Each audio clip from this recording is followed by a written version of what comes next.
Hello বন্ধুরা, তোমরা সবাই জানো এটা হচ্ছে আমাদের বুচু আর পুচি সোনার বাড়ি। আর এখন হচ্ছে সকালবেলা। এই দেখো বন্ধুরা, এখানেই আমাদের বুচু আর পুচি সোনার ঠাম্মি আর দাদু বসে আছে।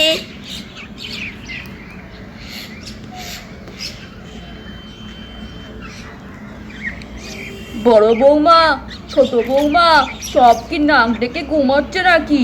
বেলা হয়ে গেছে, রোদের আলো চলে এসছে, এখনো কেউ উঠছে না। ও বড় বৌমা, বড় বৌমা, দেখেছো কেউ সাড়া দেয় না। ও ছোট বৌমা। বন্ধুরা, খানিকক্ষণের মধ্যেই আমাদের রাধা ঘর থেকে বের হয়ে আসে। হ্যাঁ বাবা, বলুন। বলি বেলা তো আর কম হলো না, সারাক্ষণ শুধু ঘুমানো, এত বেলা পর্যন্ত কেউ ঘুমোয়? এইদিকে আমাদের চা খাওয়ার টাইম হয়ে গেছে, শিগগিরই চা বসাও আর চা আর মুড়ি ভালো করে মেখে দাও। হ্যাঁ বাবা, আমি এক্ষুনি চা বসাচ্ছি আপনার জন্য। বন্ধুরা, এই বলে তো আমাদের রাধা রান্নাঘরে চলে আসে।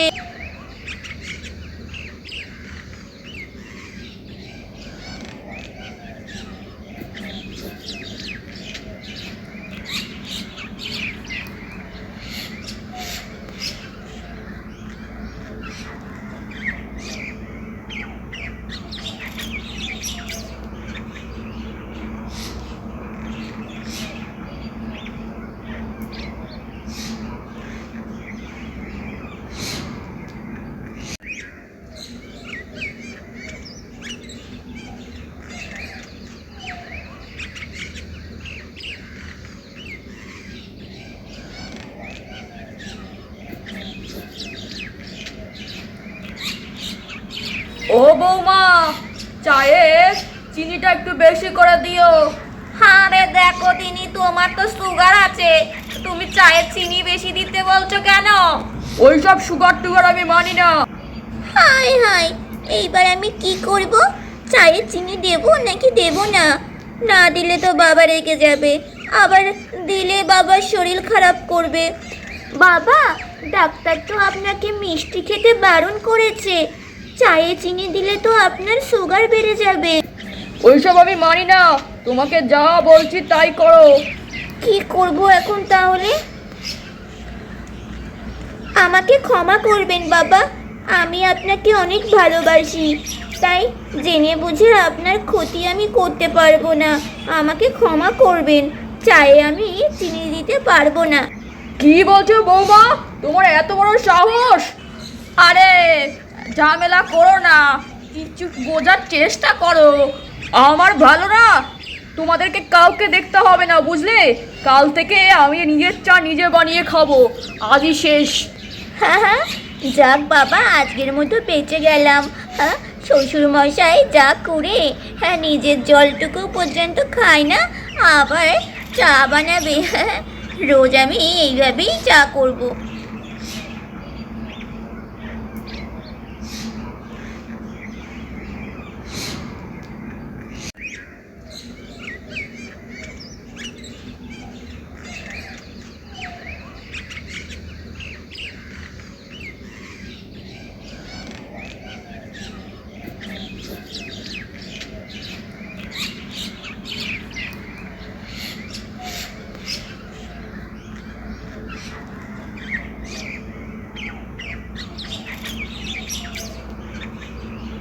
এই নিন বাবা, আপনার চা রাখলাম। এই নিন মা, আপনার চা। হ্যাঁ রাখো বৌমা। ধুর, আমাকে এখন এই অখাদ্য চাটা খেতে হবে, পুরো মুডটাই নষ্ট করে দেয়। সকাল সকাল কোথায় একটু সুস্বাদু চা বানাবে তা না, বিচ্ছিরি চা খেয়ে আমার দিন খারাপ করে সারাক্ষণ। আরে মুড়ি দাও। আরে দেখেছো, চায়ে চিনি দিইনি বলে শ্বশুর মশাই কেমন ভাবে কথা বলছে আমার সাথে। সে বলুক গে।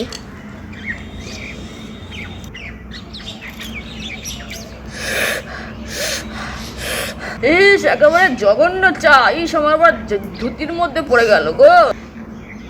আরে মুড়ি দাও। হ্যাঁ দিচ্ছি তো, আমি কি এক হাতে এত পারি করতে? আরে দেখছো না বৌমা দিচ্ছে তোমায় মুড়ি, তুমি এমন খ্যাট করলে কিন্তু আর থাকবো না তোমার সঙ্গে, বলে দিলাম। থাকতে হবে না আমার সাথে, আমি নিজেই চলে যাবো এই বাড়ি ছেড়ে। এই রাধা, রাধা, আমার জন্য চা করেছিস? না গো রাধা দিদি, আমি তো শুধু বাবা আর মার জন্য চা করেছি। তুমি তো সকালে অনেক দেরি করে ঘুম থেকে উঠো, আজকে তাড়াতাড়ি উঠে পড়লে যে। আরে আজকে আমরা রেস্টুরেন্টে যাব। পুচির বাবাকে কালকে কত করে বলেছিলাম রেস্টুরেন্টে নিয়ে যাওয়ার জন্য, তাই আজকে যাব, সকালে রেস্টুরেন্টেই খাবো। ইস, সীতা দিদি রেস্টুরেন্টে খেতে যাবে? আমারও তো অনেক দিনের ইচ্ছা। পুচুর বাবাকে আমিও বলবো আমাকেও রেস্টুরেন্টের জন্য নিয়ে যায়। এই নিন বাবা আপনার মুড়ি। বড় বৌমা বলছে চায়ের বাসন টাসনগুলো যাও কলপারে গিয়ে মেজে ফেলো, ঠিক আছে? ছোট বৌমা অনেক কাজ করেছে, এবার তুমি এগুলো মেজে ফেলো। কি আশ্চর্য, শুনলেন না আমি এক্ষুনি রেস্টুরেন্টে যাব? আমার মুখের কি অবস্থা দেখছেন না? আমি এখন রেডি হব, আমি পারবো না, রাধাই সব করে। মা, আমার কোনো অসুবিধা হবে না, আমি সব কাজ করে ফেলছি। আরে ছোট বৌমা তুমি কত কাজ করবে বলো তো, আরেকজন তো আছে, ও তো কিছুই করে না।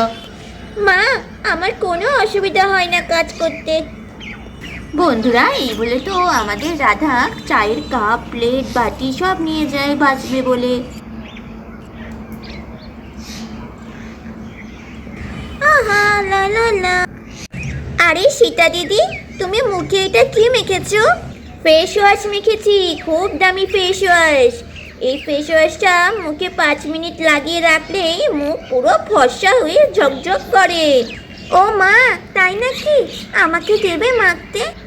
আরে রাধা, কত দামি ফেস ওয়াশ জানিস? পুচির বাবা আমাকে এনে দিয়েছে। তোকে দিলে তো আমারটা ফুরিয়ে যাবে। চল আমি মুখটা ধুয়ে ফেলি, তারপর দেখিস আমায় কেমন ফর্সা লাগছে।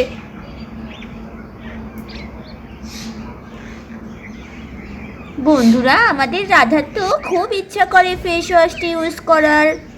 চলো মুখটা এবার ধুয়ে নিই, তারপর দেখিস রাধা আমায় কেমন ফর্সা লাগে। চলো ঝটপট এবার মুখটা ধুয়ে নেই। এই দেখো, ফেস ওয়াশটা লাগানোর পর মুখে হালকা একটু জল দিয়ে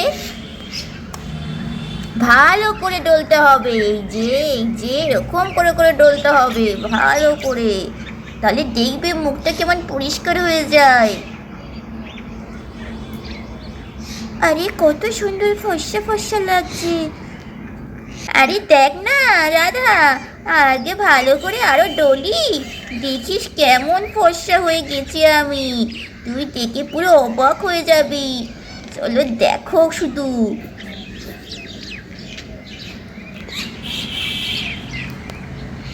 মাথায় দেখেছিস রাধা, এক গাদা সিঁদুর লেগেছিল, সব ভালো করে ওঠাচ্ছি এই ফেস ওয়াশ দিয়ে শুধুমাত্র। দেখ কেমন ফর্সা হয়ে যায় আমি। আরে কত সুন্দর, আমিও বুচুর বাবাকে এরকম একটা ফেস ওয়াশ আনতে বলবো। এইবার ভালো করে ডলার পর মুখটাতে জল ছেটাতে হবে। দেখ এবার। আরে ওয়াও, সীতা দিদি। কি রাধা, অবাক হচ্ছিস তো? দেখ কেমন ফর্সা লাগছে আমায়। আরে সীতা দিদি, আমি তো পুরোই অবাক। কি সুন্দর মুখ, তোর মতো ঝকঝক করছে তোমার মুখটা। বাবা, এখন শুধু মেকআপ করা বাকি। শোন শোন, তুই কাজ কর, আমি ঘরে গিয়ে মেকআপ করে আসি। মেকআপ করে আসার পর দেখবি আমায় কেমন সুন্দর লাগে। দেখো শাড়িটাও ভিজে গেছে, সেটাও পাল্টাতে হবে। যাই ঘরে যাই। ইস, আমার এরকম যদি একটা ফেস ওয়াশ থাকতো।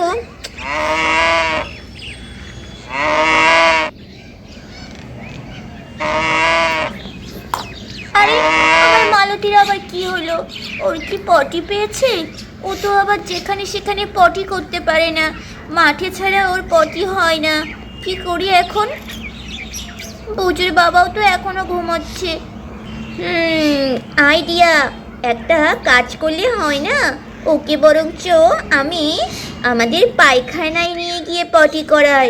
ও মানুষ না তো কি হয়েছে, আমাদের মতোই তো পোষ মানে। চলো চলো। মালতী বন্ধুরা আমাদের রাধা তারপর মালতীকে পায়খানার দিকে নিয়ে যায়। মালতী।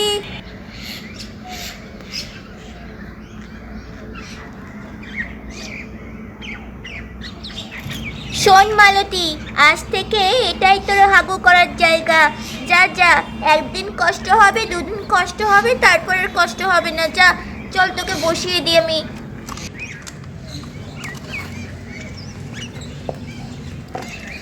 বন্ধুরা আমাদের রাধা তো মালতীকে শিখিয়ে দেয় কিভাবে বসতে হয় পটি করতে। শোন মালতী, ভালো করে এইখানে একটা পা দিবি, ওইদিকে একটা পা দিবি, তাহলেই হয়ে যাবে, বুঝলি? হ্যাঁ হ্যাঁ হ্যাঁ, ওঠ ওঠ, হয়ে যাবে। তুই একটু ওপর দিকে ওঠ, তাহলেই হবে। হ্যাঁ হ্যাঁ, আরেকটু এগিয়ে যা মালতী, আরেকটু আরেকটু।